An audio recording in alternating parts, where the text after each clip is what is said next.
Bismillahirrahmanirrahim. Assalamualaikum warahmatullahi wabarakatuh. Alhamdulillah, Alhamdulillah kita diberikan kekuatan untuk senantiasa beribadah dan mencari ilmu di bulan Ramadan ini. Umur tidak ada yang mengetahui.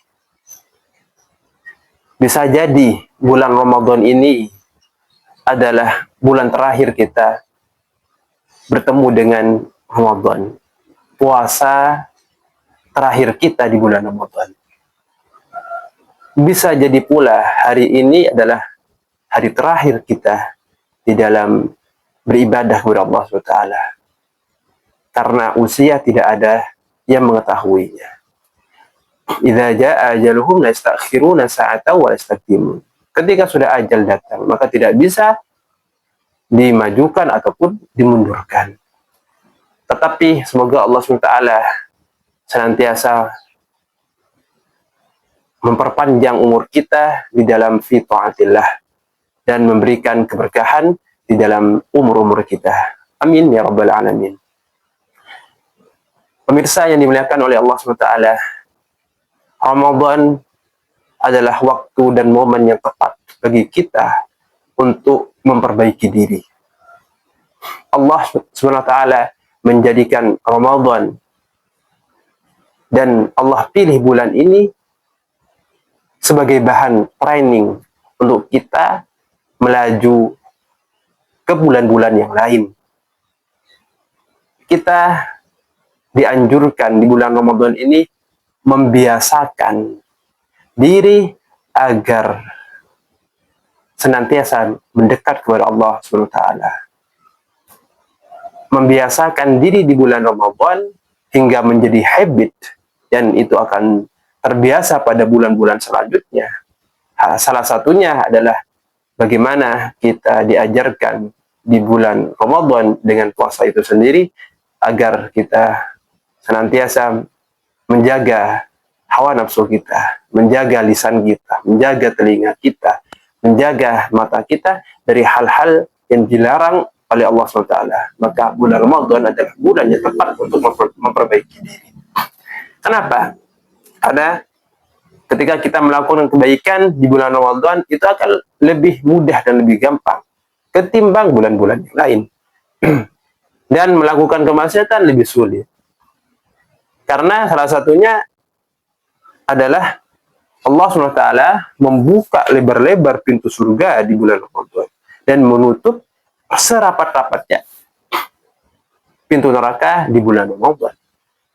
Ini menandakan bahwasanya ketika kita melakukan kebaikan itu akan lebih mudah. Seperti itu. Pemirsa, jumhur ulama mengatakan bahwasanya di bulan Ramadan ini ada salah satu waktu yang dinamakan Lailatul Qadar, dan kata ulama Lailatul Qadar ini berada di 10 hari terakhir di malam-malam ganjil. Kita memasuki 10 hari terakhir di bulan Ramadan. Semoga kita bisa bertemu dengan malam Lailatul Qadar. Tapi malam Lailatul Qadar memang harus dengan dicari dan mujahadah. Tidak bisa kita menunggu, tapi harus kita cari agar kita bertemu. Karena dengan kesungguhan, dengan tekad itu akan bisa bertemu. Tetapi kalau sudah tidak punya niat, maka tidak akan bisa. Tidak akan bisa bertemu dengan Lailatul Qadar. Usia kita mungkin ada yang 40 tahun, 60 tahun, atau 70 tahun. Rata-rata umatnya Nabi Muhammad umurnya seperti itu. Tetapi tidak mengetahui, bisa jadi yang muda yang muda sudah dipanggil oleh Allah SWT terlebih dahulu. Tidak tahu. Nah, makanya dengan adanya malam Lailatul Qadar ini bisa kemudian amal kebaikan kita itu melampaui umur kita. Ini keistimewaan umatnya Nabi Muhammad SAW diberikan malam Lailatul Qadar. Dengan kita satu malam saja, apalagi setiap tahun kita dapat malam Lailatul Qadar, bagaimana kebaikan kita yang didapatkan? Setiap hari selama seribu bulan kita melakukan kebaikan. Ya pastinya kita tidak akan mampu. Maka momen 10 hari terakhir di bulan Ramadan ini kita gunakan sebaik-baiknya. Allah SWT dalam surah Al-Qadar berfirman, Inna anzalnahu fi lailatul qadar. Sesungguhnya kami menurunkan Al-Quran di malam Lailatul Qadar. Jadi Al-Quran itu diturunkan di malam Lailatul Qadar. Sehingga malam Lailatul Qadar itu adalah malam yang paling mulia karena sebab diturunkannya Al-Quran. Kalau di malam 17 itu apa? Yang diperingati sebagai nuzulul Quran. 17 Ramadan. Apakah ini bertentangan? Tidak. Yang dimaksud para ulama mengatakan bahwasanya malam Lailatul Qadar itu diturunkannya Al-Quran dari Lauhul Mahfuz ke langit dunia, atau dinamakan sebagai Baitul Izzah, langit dunia. Baru setelah itu diturunkan secara berangsur-angsur kepada Rasulullah SAW di malam 17 Ramadan, yang dimana ayat yang pertama kali turun kepada Rasulullah adalah Iqra bismi rabbikal ladzi khalaq di Wahir. Nah, malam Lailatul Qadar, berarti apa yang perlu kita lakukan di malam Lailatul Qadar? Ya pertama, karena momen Lailatul Qadar itu adalah diturunkannya Al-Quran, syahrul Ramadan alladzi unzila fihi Al-Quran. Bulan Ramadan itu adalah diturunkannya Al-Quran, dan malam Lailatul Qadar itu adalah yang dipilih malam sebagai diturunkannya Al-Quran. Maka pertama yang harus kita lakukan adalah memperbanyak tilawah Al-Quran, memperbanyak membaca Al-Quran, memperbanyak tadarus Al-Quran. Tetapi yang paling penting bagi kita, selain kita memperbanyak tadarus, memperbanyak membaca Al-Quran, jauh lebih penting lagi, yaitu kita belajar akan makna di dalam Al-Quran itu sendiri. Apa maksudnya ketika kita baca surah Al-Fatihah? Apa maksudnya Allah Ta'ala di dalam surat Al-Fatihah tersebut? Ketika kita merenungkan dan mentadabburi ayat-ayat Al-Quran itu, maka pasti kita akan lebih khusyuk lagi, apalagi ketika kita membaca di dalam sholat tahajud, sholat witir, ataupun di sholat tarawih. Maka penting untuk kita di malam-malam terakhir di bulan Ramadan ini, selain kita memperbanyak tadarus, juga kita merenungkan dan mentadabburi ayat-ayat Al-Quran dengan membaca tafsirnya dan sebagainya. Itu yang harus kita lakukan di malam Lailatul Qadar, yaitu memperbanyak membaca Al-Quran. Karena malam Lailatul Qadar katanya di tafsir Jalalain itu kan diturunkannya jumlatan wahidan, ya, dari Lauhul Mahfuz ke Baitul Izzah itu diturunkan sekaligus 30 juz gitu ya. Nah, jumlatan wahidan dalam satu waktu. Jumlatan wahidan dalam 30 juz gitu maksudnya. Itu di malam Lailatul Qadar. Yang kedua yang harus kita lakukan kalau kita ingin mendapatkan malam Lailatul Qadar, yaitu kita harus menjaga diri, menjaga lisan, menjaga telinga, menjaga hati dan pikiran dari hal-hal yang membuat Allah murka. Menjaga lisan, yaitu jangan sampai keluar dari lisan kita suatu yang kotor, yang membuat hati orang lain sakit. Misalkan, itu akan mengurangi dan tidak akan mendapatkan Lailatul Qadar. Pastinya. Kenapa? Karena tanda-tanda orang yang mendapatkan Lailatul Qadar, tanda-tanda orang yang mendapatkan Lailatul Qadar. Kalau tanda-tanda secara fisik, secara zahir, itu banyak diterangkan oleh para ulama. Salah satunya misalkan di malam hari itu tidak panas, tidak dingin, sejuk rasanya.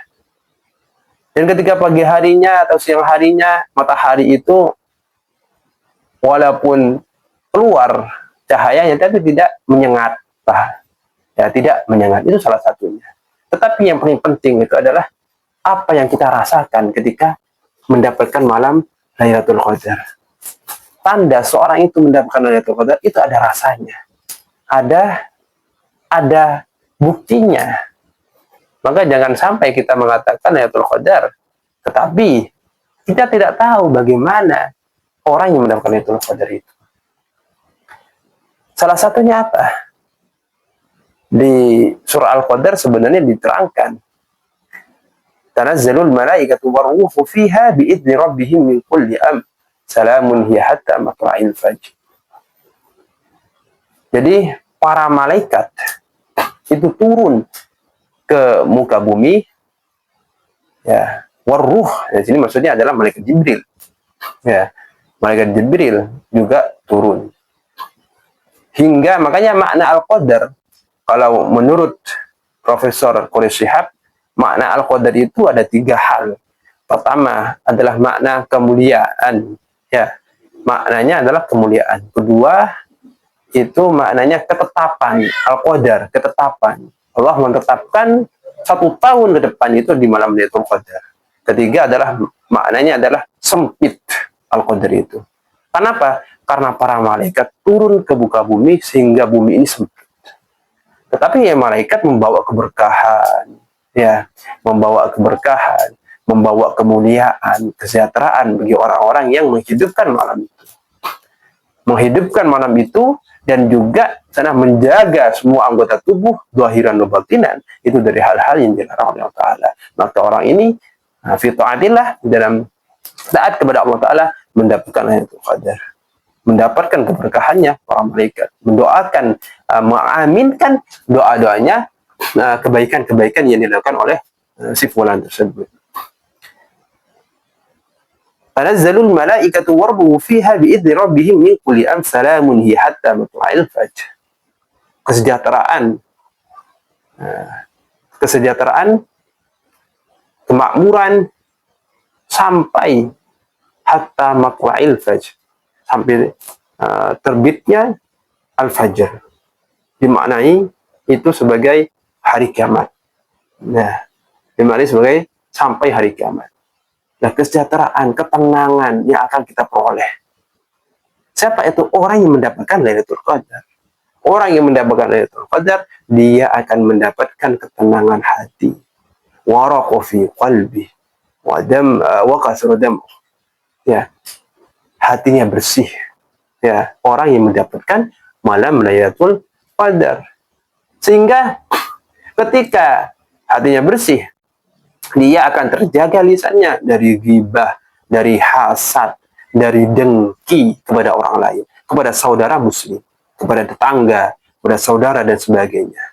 Tidak ada rasa iri hati dan dengki di dalam hatinya, di dalam lisannya, di dalam semua perbuatannya. Karena sebab sana Lailatul Qadar. Ini tanda yang bisa kita rasakan. Kalau kita masih berkata sesuatu yang buruk kepada orang lain, berkata sesuatu yang keji, maka jangan sampai kita katakan saya sudah mendapatkan Lailatul Qadar. Tidak. Ya. Waraqafir qalbi. Wassalamun tanazzalul malaikatu warruh fiha biidzni rabbihim min kulli amr salamun hiya hatta matla'il fajr. Kesejahteraan, kemakmuran yang dia dapatkan. Kemudian, apalagi wa kasrah dam. Senantiasa banyak ya nangisnya. Kenapa? Lembut hatinya, mudah menangis. Ya, ketika membaca Al-Quran, ketika mentadabburi Al-Quran, ketika sholat, ketika zikir, ketika sholawat, melakukan kebaikan, hatinya senantiasa tersentuh, sehingga tidak sadar meneteskan air mata. Bukan kemudian menangis karena sebab pilu, sebab kemelaratan, tidak, tapi nangisnya itu karena sebab kebahagiaan dan ketenangan. Nah, sebab ketenangan dan kebahagiaan itu yang kita akan rasakan ketika mendapatkan malam Lailatul Qadar. Maka merugi orang yang berada di malam Lailatul Qadar tapi masih disibukkan dengan sesuatu yang bersifat duniawi, masih sibuk dengan scroll HP-nya, dengan main HP, tidak sadar sudah 2 jam, 3 jam, 4 jam. Na'udzubillah, ya. Semoga yang sedikit ini bisa bermanfaat. Semoga kita bisa mendapatkan malam Lailatul Qadar dan senantiasa menjadi pribadi-pribadi yang lebih baik. Assalamualaikum warahmatullahi wabarakatuh.